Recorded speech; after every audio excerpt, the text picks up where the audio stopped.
Summary: The Psychology of Money, Timeless Lessons on Wealth, Greed, and Happiness, Morgan Housel. Book link. Click here. The author worked as a valet in college and encountered a wildly successful but financially irresponsible technology executive. Despite his success, the executive went broke due to poor financial behaviors and decision-making. The author contrasts this executive with Ronald Read, a janitor who saved and invested modestly over his lifetime and left over $8 million to charity upon his death. The author argues that financial outcomes depend more on behavior and psychology than intelligence or experience. The author finds it fascinating that, unlike most fields, someone with little experience or education can far outperform supposed experts and high achievers in finance. He attributes this to the fact that personal finance is a soft skill that depends heavily on psychology and behavior, not just technical knowledge. The author argues that finance is often taught too much like a hard science, with rigid rules and formulas, rather than focusing enough on money's psychological and emotional aspects that strongly impact behavior and decision-making. He says there needs to be more evidence that people have become much better at personal finance over time despite increasing technical knowledge. The author aims to use stories and examples in this book to demonstrate the importance of understanding the psychology of money. He argues that money is fascinating because it reveals much about human behavior and thinking. The key message is that success with money depends more on mastering soft skills like psychology, behavior, and emotion than on technical knowledge or intelligence alone. Understanding the psychology behind how people think about money can lead to better financial decision-making and outcomes. The key ideas are: many plausible explanations exist for complex events like financial crises, and reasonable people can disagree. Finance is guided by human behavior, not immutable laws. The financial crisis is best understood through psychology and history, not finance alone. To understand why people make confident financial decisions, you must understand their experiences, biases, and perspectives. Everyone's views about money are shaped by their unique life experiences. The generation you are born into and the environment you grow up in have an outsized impact on how you think about investing, risk, and finances. Dramatically different life experiences can lead equally intelligent people to have very different views about the same financial topics. Your narrow set of experiences often has more influence over your beliefs than a broad set of facts. Studies show that people's lifetime investment decisions are heavily influenced by their experiences when they were young and form their initial beliefs. Their variety is anchored to the era they grew up in. We cannot fully understand and internalize the experiences of those who lived through events we did not. No amount of studying can recreate the emotional impact and scars of living through things like the Great Depression, wars, or financial crises. Our views will always be shaped more by what we have experienced. There are countless ways people of different genders, ethnicities, education levels, and geographies go through the world, having vastly different experiences with how money works. We should be humble in judging others' financial decisions and open-minded in learning from those different from us. That is a high-level summary of the key ideas and arguments presented in the passage. Please let me know if you want me to explain anything more. No one should expect people to think the same way about money or financial topics like inflation, the stock market, unemployment, etc. People have different life experiences, priorities, and ways of evaluating information that shapes their views.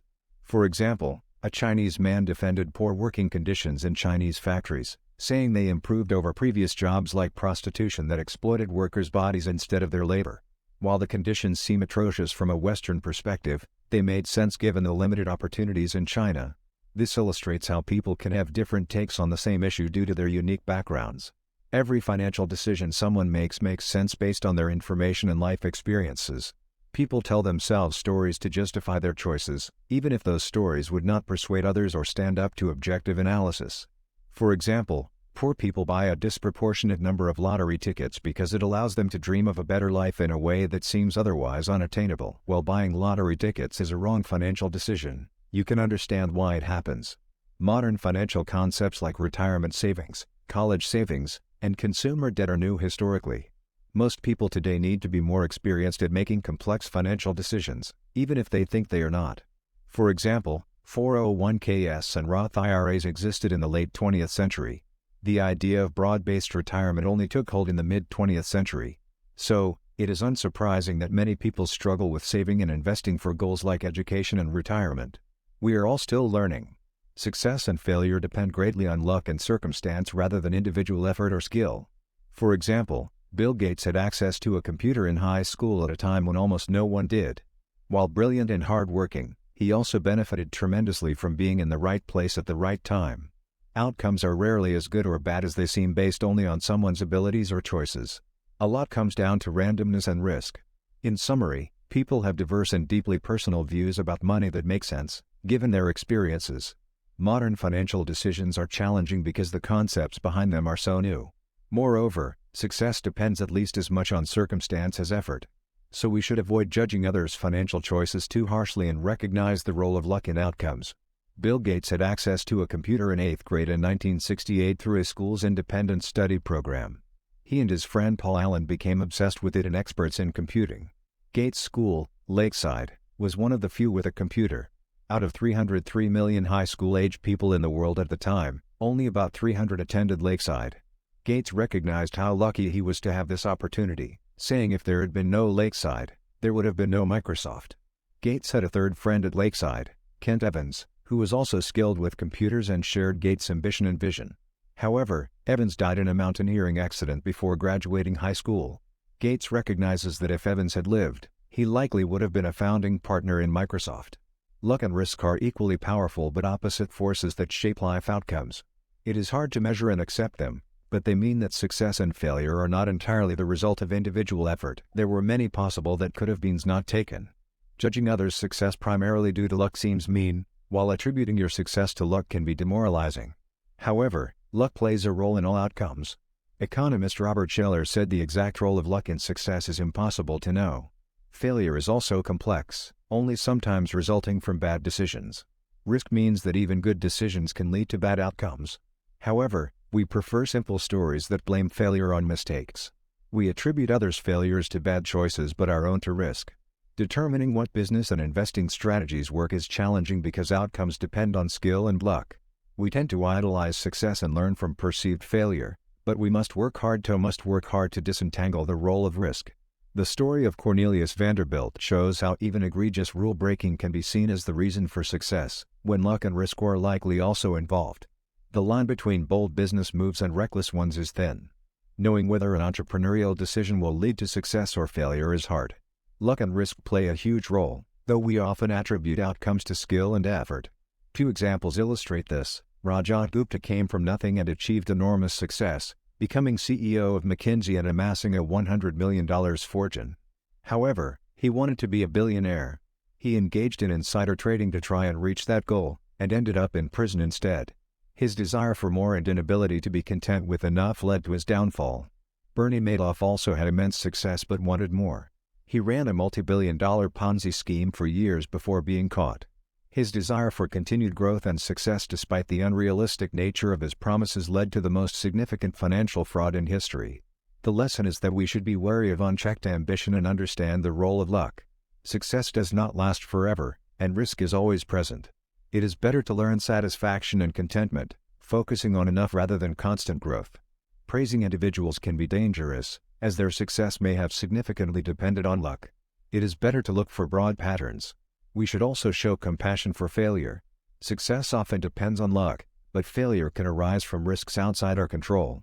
Nothing is as good or as bad as it seems. Success and failure are both poor teachers without this kind of balanced perspective. Bernie Madoff had a successful and legitimate market-making business before committing massive fraud. This business made him very wealthy. However, despite having hundreds of millions of dollars and not needing more money, Madoff risked everything to fraudulently obtain even more money. This behavior exemplifies not having a sense of enough.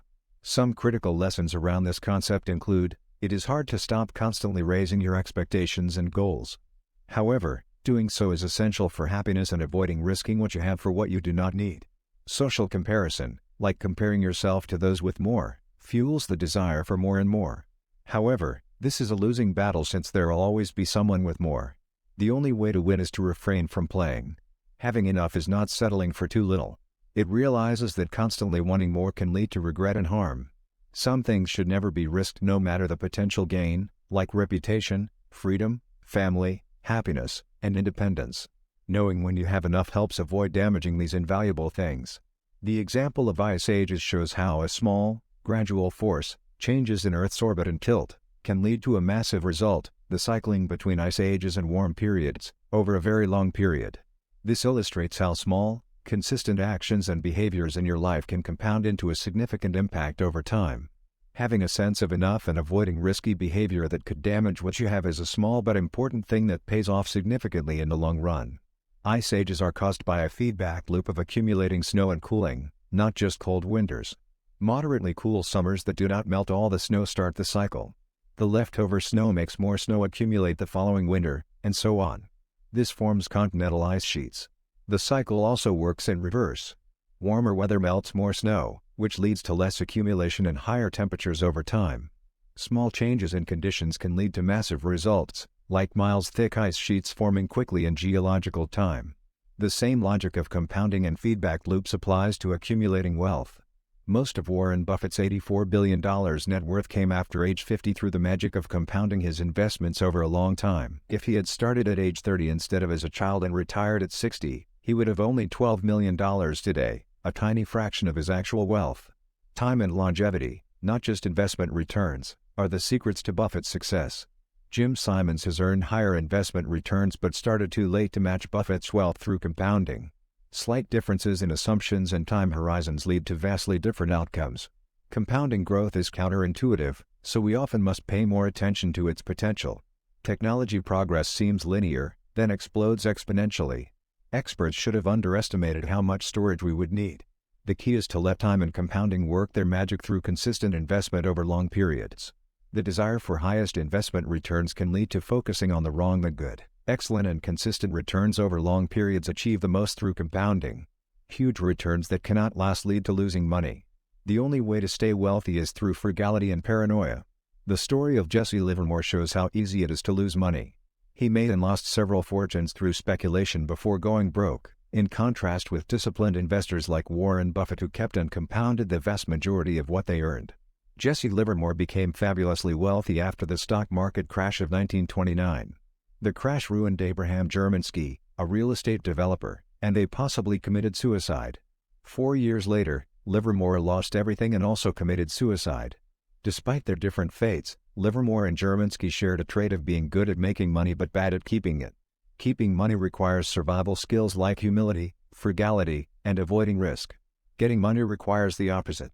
Compounding wealth over time requires surviving ups and downs. Warren Buffett and Charlie Munger quickly became wealthy by surviving. Equally bright but impatient Rick Guerin was ruined in the 1973-74 market downturn.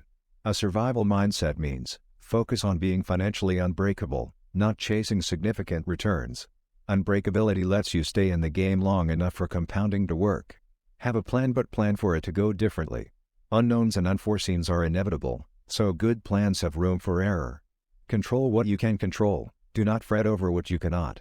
Focus on savings, spending, and avoiding debts, not stock returns. The key themes are that survival, patience, and controlling what you can control matter most for building wealth over time through the power of compounding. Chasing maximum returns and overly precise plans are less critical and riskier. A survival mindset grounded in humility and margin for error leads to the best outcomes.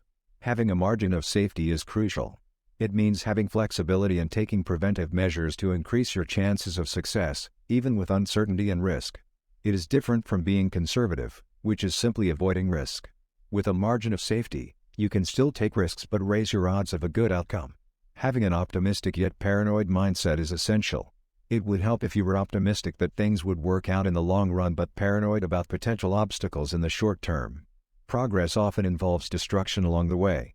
Many successful people and companies faced misery and setbacks on the path to eventual success. Tail events drive most outcomes. A small number of extreme events, whether positive or negative, determine the majority of results in business, investing, and other domains. This means most individual events or companies will fail or be insignificant, but a few outliers will be hugely impactful. Understanding this can help avoid overreacting to failure and underestimating the power of outlier success. Examples of tail events include Heinz Berggruen becoming an art dealer. He acquired a considerable amount of art, and a small subset turned out to be extremely valuable, making his collection over $1 billion. Walt Disney's early failures followed by the success of Snow White. Disney's first studio went bankrupt, and most of his early films were unprofitable. However, the success of Snow White transformed his company's fortunes. Venture capital and public stock returns, a small percentage of considerable winners in both domains drive almost all the overall returns. The majority of investment/companies need to do more. The fate of public companies, even established public companies, face a high failure rate, with 40 to 70% losing most of their value at some point. A tiny subset accounts for most market returns. So in summary, tail events are inevitable and crucial to understand. Having a margin of safety and the right mindset can help you survive the many failures and miseries to find success eventually. However, tail events will always be hard to predict, and a big part of outcomes comes down to luck. The key is ensuring you have enough shots on goal to get lucky. The Russell 3000 index has generated huge returns over time even though 40% of its components were failures. The outsized success of a few companies drove most of the returns. Within successful companies, tail events, highly improbable but impactful events, drive most of the gains. For example, Amazon's success comes primarily from Prime and AWS, while Apple's is mainly from the iPhone. The same is true for your investing success. How you behave during moments of crisis will determine most of your lifetime returns, not the years of steady investing in between. A key trait of successful investors is staying calm when others are fearful. People sometimes make good decisions in business, investing, and startups. Failure and losses are typical and expected. Successful people and companies offset their duds and flop with a few huge wins. It is easy to see the successes of people like Warren Buffett or Chris Rock and assume they are flawless. However, their massive wins came only after many mistakes and failures. Success is often just a tiny percent of people's actions. Your failures and setbacks may feel like you are doing something wrong. However, the truth is that even the most successful people fail or are mediocre as often as they succeed. They are just better at capitalizing on their successes. As George Soros said, it is not whether you are right or wrong that is important, but how much money you make when you are right and how much you lose when you are wrong. Against immense odds, life arose on Earth. Your existence is the result of a nearly infinite tail event. Be happy about that. The highest form of wealth is the ability to have freedom and autonomy in your life. For most people, the goal of becoming wealthier is to become happier. True happiness comes from having control over your time and activities. According to psychologist Angus Campbell, the ability to control one's life is the strongest predictor of happiness and well-being. Autonomy and independence are more important for well-being than objective factors like income or job status. Money's most excellent intrinsic value is the control and freedom it can provide. Even a small amount of wealth can provide more options and flexibility in life. As wealth increases, it can provide more life-changing options like changing jobs or careers, dealing with emergencies, retiring early, etc. The author initially wanted to become an investment banker for the high pay, but soon realized he needed little control or work-life balance. Even though the work was engaging, the lack of control and autonomy made him miserable. Psychologists call this feeling reactance, the desire to resist constraints on our freedom and independence. Although Americans today are wealthier on average than in the 1950s, they do not seem happier. This may be because less control over their time has offset their incredible wealth. Jobs today often require constant cognitive work and decision-making, so people think about their jobs during off hours and feel they are always working. This diminishes their sense of leisure and work-life balance.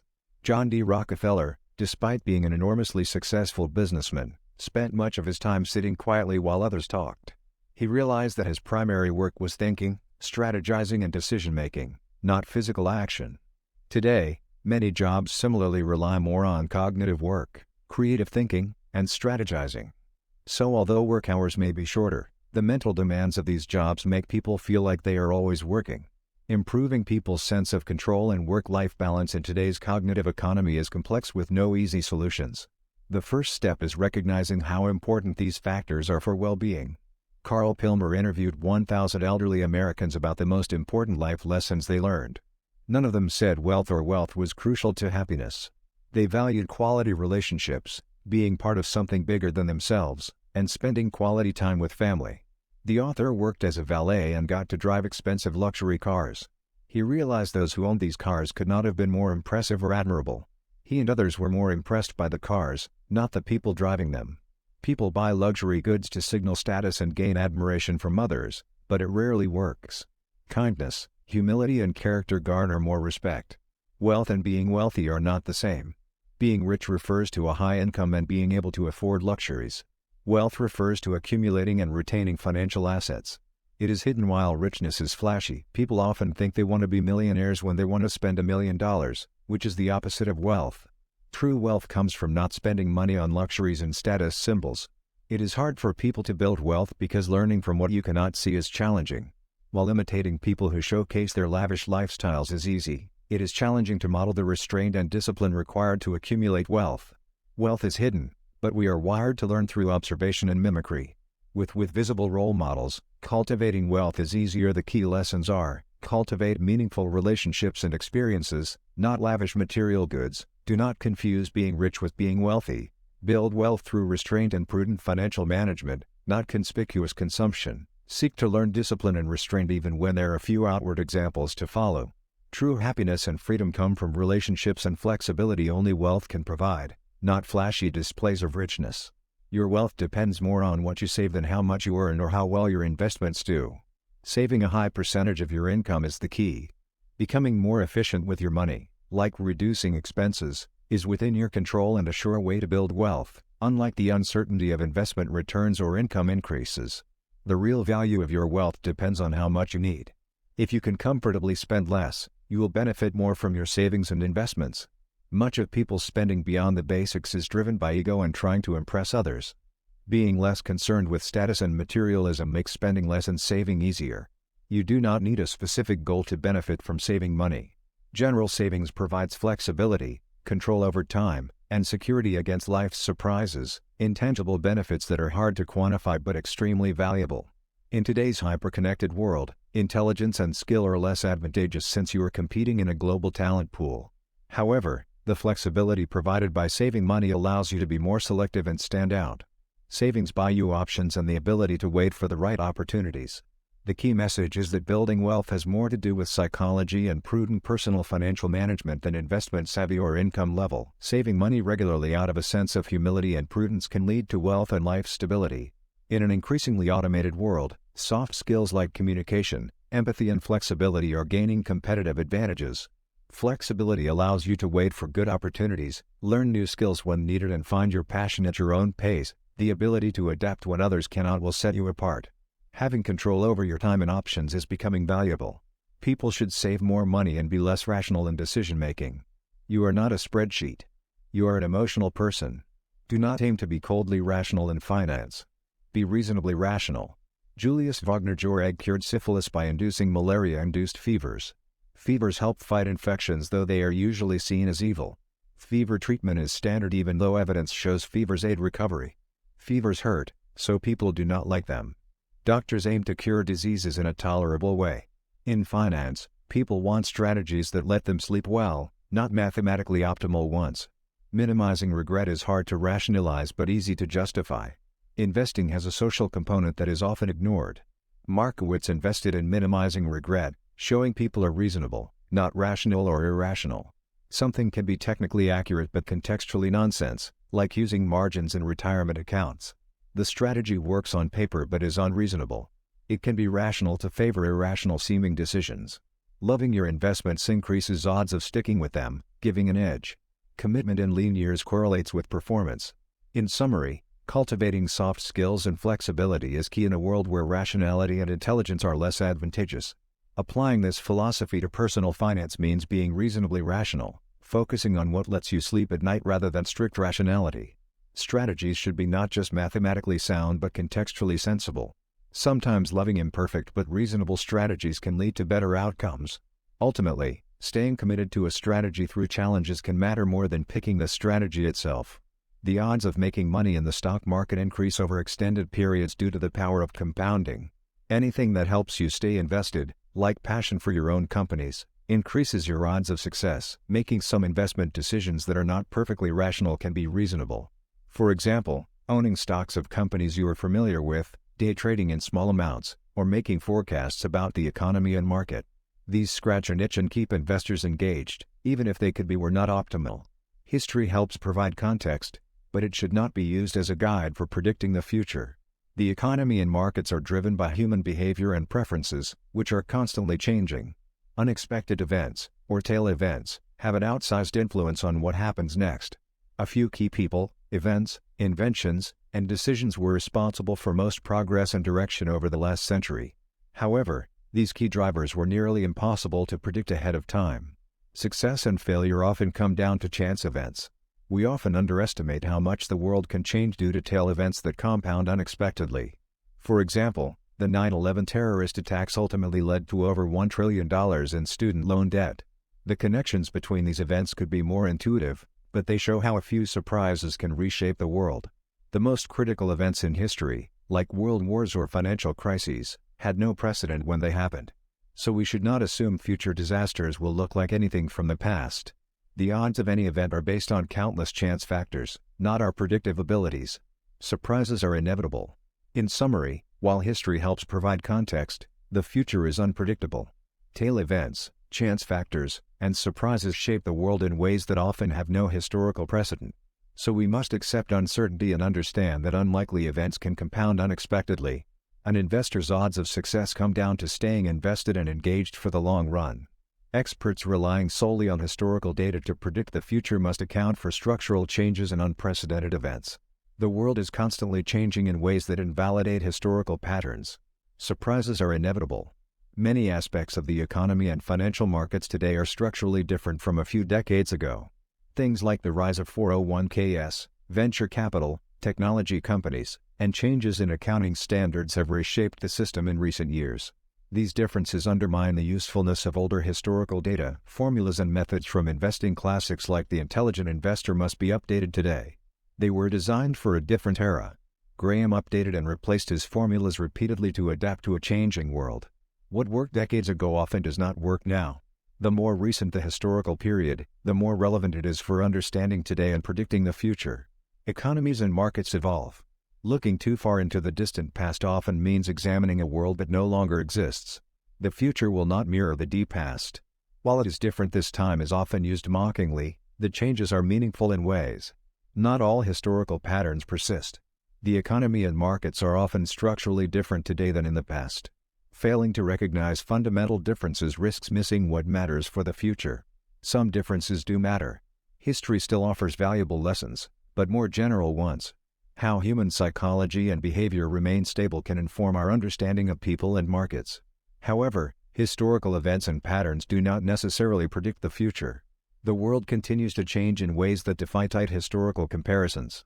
We must look for what is new as well as what persists. Money helps deal with uncertainty in the markets and economy. However, specific predictions about markets and economies are guesses that often turn out wrong. The best approach is to plan for a range of possible futures. Card counters in blackjack are an excellent example of managing money well. They know the odds but acknowledge uncertainty. They bet more when the odds are in their favor but never so much that losing would wipe them out.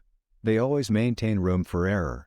Room for error, or margin of safety, is critical to navigating a world of odds and uncertainty.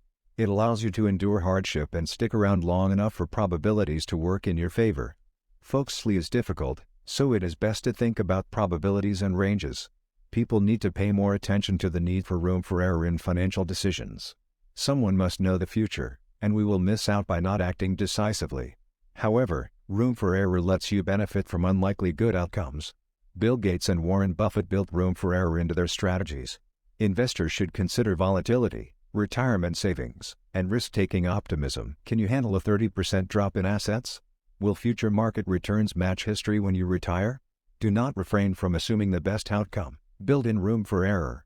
Nassim Taleb says you can love risk but hate ruin. The key is using the room for error, the margin of safety, and thinking in probabilities, not accepting point predictions. Make conservative estimates of future returns and possibilities. As Charlie Munger says, aim low to achieve happiness. Room for error lets you navigate uncertainty. You have to take risks to get ahead but never take risks that could wipe you out. The potential downside is not worth any potential upside. No margin of safety can compensate for certain types of risk.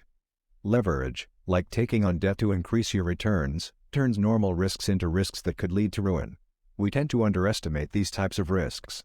Those who were over-leveraged during the financial crisis were wiped out and missed the opportunity to benefit when the market recovered. To manage risk, spread your money across high-risk and low-risk investments. Make sure you will survive to benefit from your risks paying off. Survival is crucial to success. Prepare for unexpected risks, not just predictable ones. The most damaging risks are often things you would never imagine. Survivors have the flexibility and avoid single points of failure. Your future self is hard to predict. What seems appealing now may not in the future. Many people go through multiple careers and life stages they never would have imagined. Long-term planning is essential, but your goals and needs will likely change. The end of history illusion refers to how we know how much we have changed in the past but underestimate how much we will change in the future. We make decisions now assuming our future selves have the same priorities and desires, which is often untrue. Success often looks appealing from afar, but the stresses and sacrifices required to achieve significant life goals are hard to envision beforehand. Be wary of unrealistic optimism about what will fulfill you. Survival and flexibility are essential. The main message is that we systematically underestimate risk and overestimate how well we can predict our future selves. An antidote is avoiding over-leverage, preparing for unexpected risks, and maintaining flexibility. Surviving long enough for reasonable risks to pay off and achieving goals is critical to eventual success and fulfillment.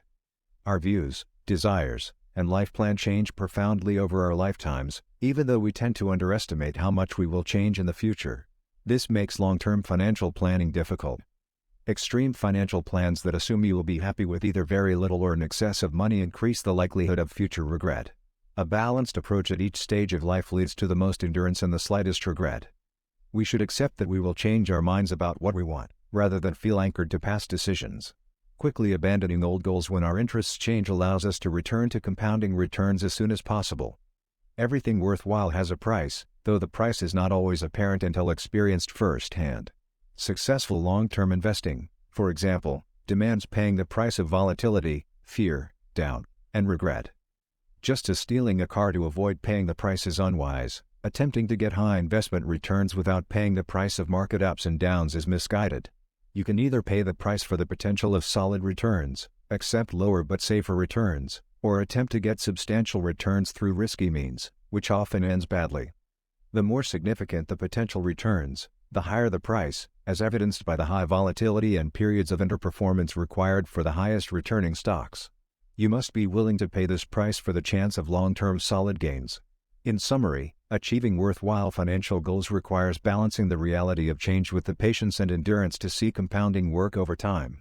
The trick is honestly assessing what prices must be paid for your aims and accepting them, rather than being anchored to past decisions or seeking to get something for nothing. With eyes open to what is required, you can thoughtfully choose paths most aligned with what you want out of life at each stage. Investing returns are never free. You have to pay a price for them in the form of volatility and uncertainty. Many investors try to avoid paying this price by using tricks and strategies to get returns without volatility. However, this usually does not work and they end up paying double. Former GE CEO Jack Welch was known for manipulating GE's earnings to make them consistent and predictable for investors. However, this hid volatility, and the bill came due later. GE shareholders suffered huge losses that were previously hidden. Investors often view volatility as a fine rather than a fee. This makes them want to avoid it.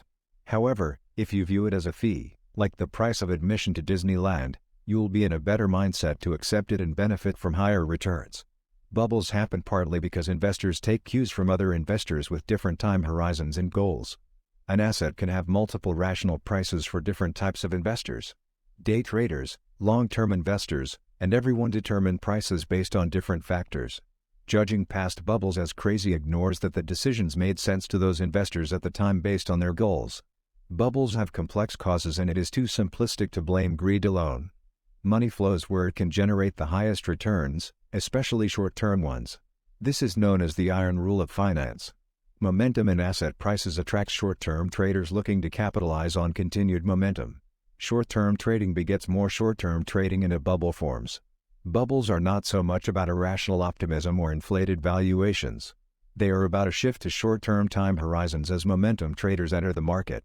Valuations become irrelevant to the short-term game being played. Examples include the dot-com bubble and housing bubble where short-term speculative activity dominated the market. Investors needed to be thinking long-term. It is hard to call these short-term traders entirely irrational. They are responding reasonably to incentives and momentum with a short-term mindset.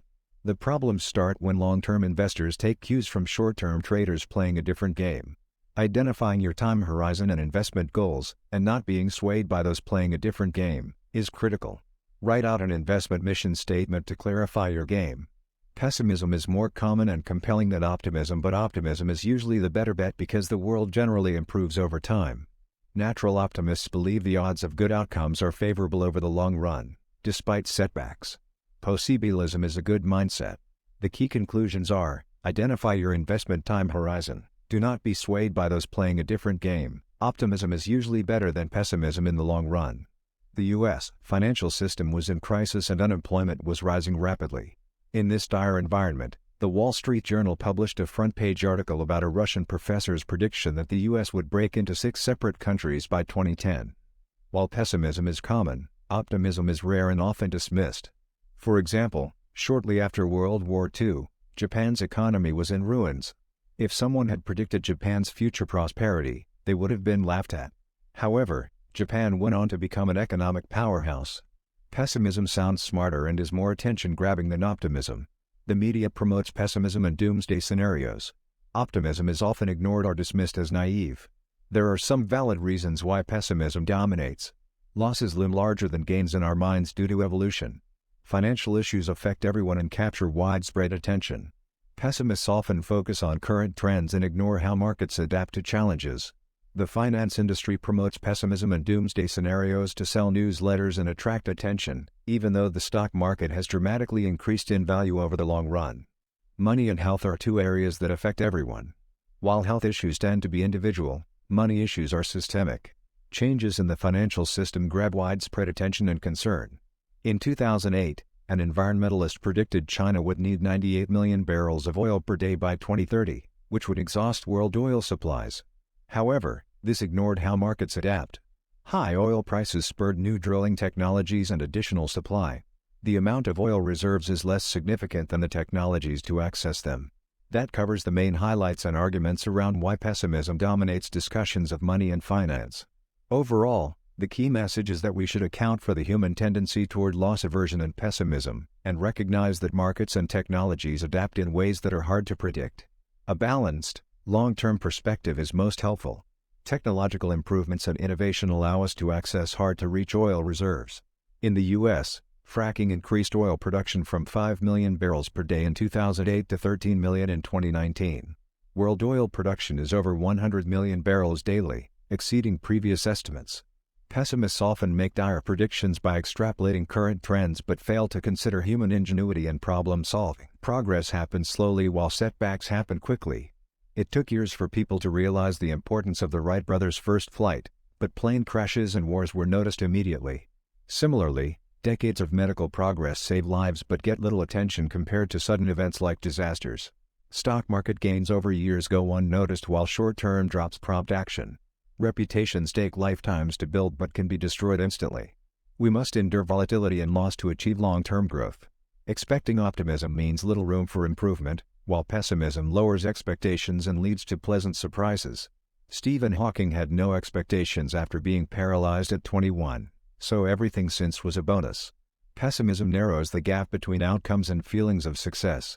A story that illustrates how narratives shape our view of the economy more than the facts. An alien visiting Earth in 2007 and 2009 would see little change in infrastructure, knowledge, technology, or resources. However, the shift from an optimistic story of housing stability and prudent bankers to a pessimistic story of collapsed home prices led to a significant recession, despite no major underlying changes. Our capacity for growth was the same, but the narrative changed. This differs from cases where the productive base was destroyed, like in post-World War II Germany or Japan. The 2000s recession caused economic damage due to a shrinking working-age population. In 2009, we inflicted narrative damage on ourselves through vicious stories. Stories are one of the most potent economic forces. When thinking about economic growth, we focus on tangible things, but stories are the most potent force. They can fuel or break the economy. Personally, there are 2 things to keep in mind. The more you want something to be accurate, the more likely you are to believe an exaggerated story. For example, people believed in quacks during the plague because they desperately wanted a solution. Similarly, people believe in unrealistic investment stories because of the potential reward. Everyone has an incomplete worldview, but we construct narratives to fill the gaps. Like a child, we explain our limited models, even if we are wrong. For example, we interpret history subjectively to confirm what we already believe. The more significant the gap between what we want and need to be accurate, the more we need financial independence and flexibility. Policymakers and individuals alike are prone to appeal to fiction, believing what they want to believe. The Fed's 2007 growth forecasts were way off because expecting worse was too painful. Incentives strongly influence our outlooks, and we should remember that. Nothing is more important than having room for error, especially when the stakes are high. We tell ourselves stories to make sense of the world and feel in control, even when we do not fully understanding what is happening. These stories can lead us to make poor financial decisions because we think we have more control or predictive ability than we do. We need to believe the world is predictable and controllable. This leads us to seek out and believe authoritative predictions and forecasts, even though we know they are inaccurate. It is emotionally satisfying, even if not logically sound. We focus on what we know and can control, ignoring what we do not know and what is outside our control. This makes us overly confident in our predictions and decisions. Entrepreneurs and businesses do this too, believing their fate relies much more on their actions than competitors, markets, luck, etc. Medicine and finance are complex, and interactions between professionals and individuals are complex. You cannot provide a universal recommendation, as people have different needs, wants, priorities, and risk tolerances. However, professionals still have helpful knowledge about options, odds, and tendencies. Recommendations: develop humility, especially when things are going well. Remember that luck and risk play a role, and things are rarely as good, or bad, as they seem. Find compassion for yourself and others when things go wrong. The world is complex, and outcomes are hard to predict perfectly. Do not take advice or forecasts as universal truths. Consider your unique situation and priorities. Make your own decisions based on options and odds. Seek knowledge and input from professionals, but maintain control over your choices based on your needs and values. Do not cede all control or judgment to an authority. Focus on what you can control and avoid judgment. Luck and risk play a role in life, so focus on your actions and be open-minded toward others. Build wealth through saving, not spending. Wealth comes from not spending money now so you have more for the future. Saving money, no matter your income, is critical to building wealth. Make financial decisions that help you sleep at night. Focus on your financial comfort zone rather than chasing maximum returns. There needs to be one correct answer. Take a long-term view. Time in the market beats timing the market. Compounding returns require patience. Expect many failures and mistakes. Most things will not work out differently, so judge results based on your overall portfolio, not individual investments. Success comes from persistence, not perfection. Use the money to gain time and freedom. Having control of your time leads to happiness. Save money to gain flexibility and independence. Spend less and avoid flashy displays of wealth. Do not waste money on possessions to impress others. Kindness and humility inspire more respect than material goods. Save as much as possible for uncertainties. Life surprises you, so save for unknown future needs. Savings provides a margin of safety and resilience. Avoid extreme decisions that limit future choices. Life goals change, so make balanced choices you can live with long-term. Take prudent risks for potentially high rewards. Risk is required to generate good long-term returns, but avoid risks that could wipe you out. Play your own game. Do not let others sway you into actions not aligned with your values and priorities. Find what works for your situation. Respect complexity and diversity of viewpoints. There are no simple or universal answers in finance. Focus on what works for your needs and values. For the author, independence comes from living below your means and accumulating savings. He learned from his parents to value freedom over material goods. He and his wife have maintained a moderate lifestyle despite rising incomes, increasing their savings rate and flexibility over time. Their goal is to gain control of their time by building financial independence. The author and his spouse established good financial habits in their 20s. They have a high savings rate but are not deprived because their lifestyle desires have remained modest. They value independence and spending time together over acquiring more material goods. They paid off their mortgage early, even though it was not the mathematically optimal choice. It gave them peace of mind and independence. They keep a higher percentage of assets in cash than most advisors recommend, again for peace of mind and independence. The author expects life to throw unexpected curveballs, and wants to be prepared. The author started as an active stock picker but now invests primarily in low-cost index funds. He thinks this approach gives most people the best chance of success, especially if combined with a frugal lifestyle and long-time horizon. The story of the modern American consumer started after World War II. There was much economic uncertainty at first, then a post-war economic boom, recessions in the 70s and 80s, another boom in the 90s and 2000s, the financial crisis, and now here we are. This history shaped how Americans today think about money and consumption. In summary, the key themes are: establish good habits early, value independence and peace of mind, keep things simple, expect life's curveballs, and understand the historical context that shaped our current financial mindsets. The end of World War II brought uncertainty as 16 million Americans returned home and the wartime economy shifted. Many feared a return to depression without planning where people would work and live. To avoid economic downturn, the government kept interest rates low, encouraging borrowing and consumer spending. The GI Bill made it easy for veterans to buy homes, and consumer credit became widely available. Pent-up demand for consumer goods during the war led to an economic boom in the post-war years. Factories that had produced goods for the war effort began manufacturing cars, appliances, and other products. People eagerly bought the new offerings. The economic gains of the 1950s were shared reasonably equally across society. Average wages doubled, and the gap between rich and poor narrowed. Minorities and women gained more opportunities. A growing middle class led to more uniform standards of living. People across classes bought similar products, like Chevys, televisions, and household goods. Life became more homogeneous in many ways. Government policies, available credit, demand for consumer goods, and a desire for upward mobility among classes combined to fuel economic growth and shared prosperity in the post-war period. After World War II, the U.S. economy boomed and incomes rose rapidly. This led to a culture of mass consumption and cultural togetherness. Household debt also rose, but incomes rose so fast that debt levels were manageable. In the 1970s, the economy began to struggle. Inflation spiked, interest rates rose, unemployment increased, and economic growth decreased. However, Americans' expectations were not caught and were still rooted in the post-war era of broadly shared prosperity. In the 1980s, the economy rebounded under Reagan. However, while growth was intense, it was uneven. Most of the gains went to the wealthy. Inequality began to rise sharply. However, culturally Americans held on to the idea that lifestyles should be similar and debt was acceptable. The lifestyles of the wealthy stretched the aspirations of average Americans, whose incomes were not rising nearly as much. This led the middle class to take on more debt to finance the types of homes, cars, vacations, and college educations that the wealthy could now afford but was out of reach for most families. Debt levels that would have seemed absurd in the 1930s became culturally normal over time, even as incomes for most families stagnated.